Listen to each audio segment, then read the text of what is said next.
Hi everyone and welcome back to Rough Rider, where every week I talk writing, self-publishing, and making it as an author. So sci-fi fans know that genre is just as diverse as they are. There are a lot of subgenres. So if you're a sci-fi author and you go to self-publish your book on KDP, it's going to give you a bunch of options for which sci-fi subgenre your book fits into. So here's a rundown of all of the sci-fi subgenres you'll be able to choose from when you're setting your book's metadata with KDP. First thing we got to do though is make a distinction between hard and soft sci-fi. So not all sci-fi is the same.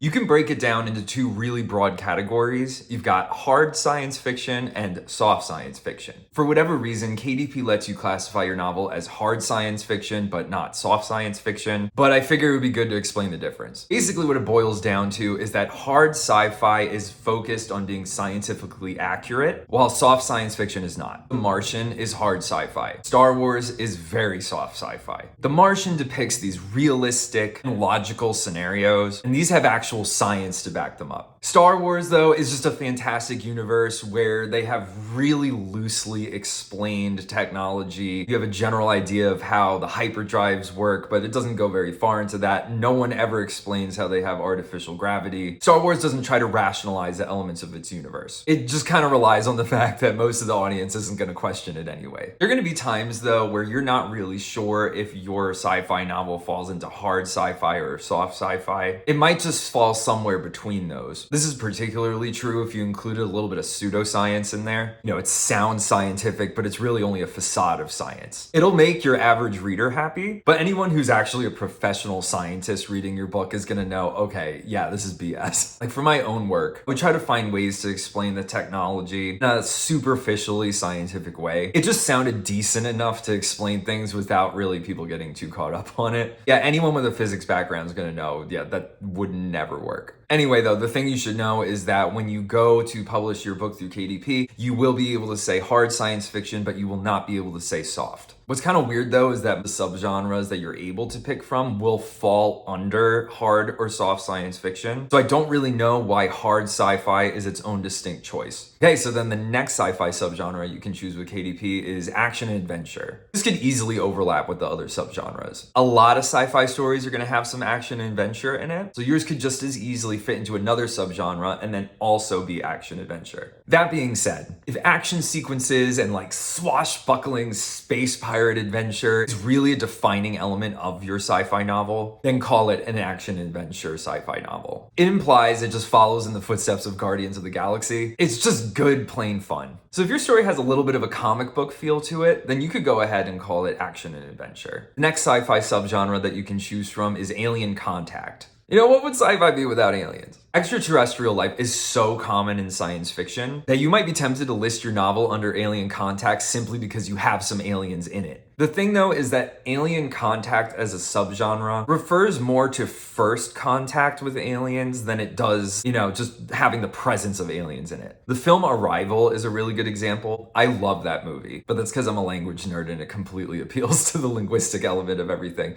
But that's the first time humans are encountering an alien species. So you would call that an alien contact subgenre of sci-fi. But if you're writing a novel that is like mine, in which aliens are shown all the time and are so routine, you couldn't really call that alien contact. The humans are very familiar with the aliens. They've been dealing with them for a long time. This isn't anything new for them. Okay, and then the next subgenre of sci-fi that you can choose from is apocalyptic and post-apocalyptic. This is the dominant form of sci-fi these days, or at least that's how it seems to me. It's a really dark, kind of pessimistic view of the future. I mean, given everything that's going on in the world, I guess it makes sense to write something like this because it is very plausible right now. I was thinking about this the other day. It's interesting to me how sci-fi from like the 50s, the 60s had a really optimistic view of the future. They really thought that by like the year 2000, we'd have flying cars. You have like replicators that can just make things out of nothing. It's this utopia that people had this image of. They really thought the future was going to be this bright, technologically advanced, beautiful thing. Now, the predominant view is that the future is just going to involve societal collapse and absolute chaos. We really don't have a positive view of the future anymore. Again, given everything that we've lived through, that's really not that surprising. But anyway, if your novel paints the future in a really dismal light, and it's all about the collapse of society, the end of the world, and what would happen after that, then yeah, you're writing apocalyptic or post-apocalyptic sci-fi. Okay, and then the next sci-fi subgenre you can choose from is cyberpunk. Personally, this is my vision of the future. It's kind of this weird juxtaposition of extreme wealth and really advanced technology with people living in absolute squalor. I'm very pro-capitalism, but I guess you can't really deny that there is an income gap and you do have a very small group of super rich people and then a lot of people who are poor. So it's not hard to imagine that the future will be an even more exaggerated version of that. You've got a really advanced wealthy elite contrasted with commoners living in like third world conditions. And that's what Cyberpunk's all about. It's an exploration of societal decay and technological possibilities. There are certain aesthetics that are going to go along with Cyberpunk. It's not just theme, but Cyberpunk really isn't all about the visuals. There are other subgenres that are really defined by the aesthetics like Steampunk, but Cyberpunk is both theme and it tends to look a certain way too. Okay, and then the next sci-fi subgenre you can choose from is genetic engineering. This is really specific, so I'm kind of surprised that KDP even includes this. But just like the alien contact subgenre, I would say to only include your book under genetic engineering if that is really like the primary focus of your story. If that is the main plot driver, then yeah, you could call it genetic engineering. But just because you might have clones or genetically engineered characters or species in it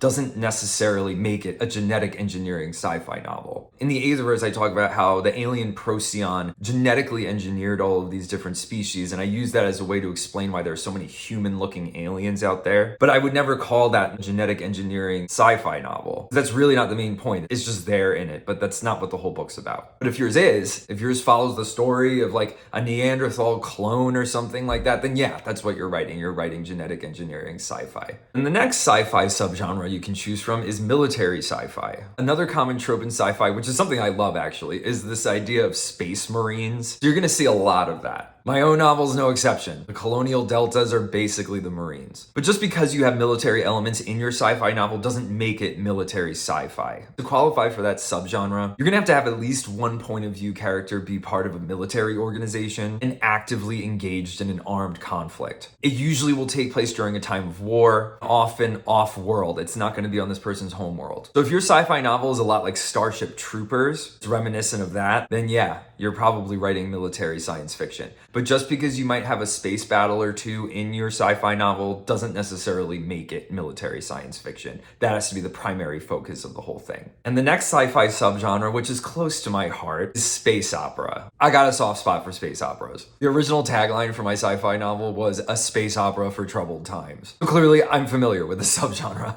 It is the kind of grand scale sci-fi that's exemplified by Star Wars or Star Trek, has epic space battles, chivalrous romance, interpersonal drama, and dangerous missions to save the galaxy. A space opera is going to typically focus on the bigger picture. Characters are important, of course, but the story itself is likely to be more plot driven. So if your novel features characters that are caught up in like a grand conspiracy or some series of big events that really threaten the security of the galaxy, then you're probably writing in this subgenre. But if you just throw in some melodrama and a little sci-fi romance, then you've got yourself a good old-fashioned space opera. Okay, and then the next sci-fi subgenre you can choose from is steampunk. So like I was saying before when we were talking about Cyberpunk, steampunk is distinguished more by its aesthetics and its visuals than anything else. It mixes anachronistic technology with imagery that's reminiscent of like the Industrial Revolution, and sometimes it's like the American Wild West. Most of the time it's gonna be in like Victorian times, but it doesn't have to be. It's a little hard for me to define what steampunk is, only because for me, it's more like one of those things where you'll know it when you see it. Like it's kind of hard for me to really list out what's gonna make it a steampunk novel, other than saying if you've got like steam-powered machinery set in kind of like an old time sort of era where it's like retro futuristic and like kind of a weird mix of things, then yeah, that's probably steampunk. I guess if you're an author writing in that subgenre, you'll know it. Like you probably went into it with that as your intention. It's just not really my thing, so I don't know. Steam-powered machinery, lots of gears and cogs. I don't know. It's something like that. Okay, and then the last sci-fi subgenre that you can choose from with KDP is time travel sci-fi. You don't see a lot of that these days. I feel like The Time Machine by H.G. Wells and Timeline by Michael Crichton are like two of the books I can think of that are time travel themed.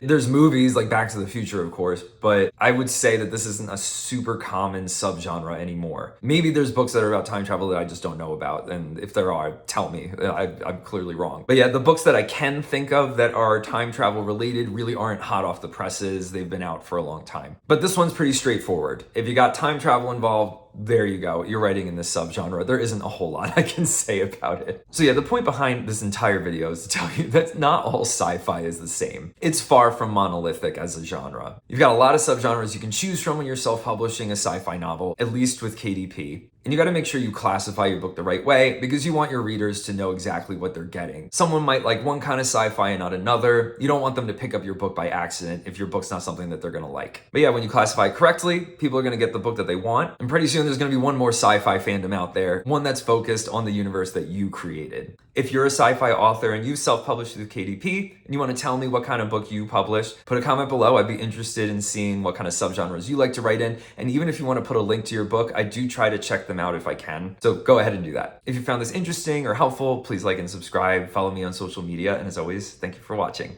God bless.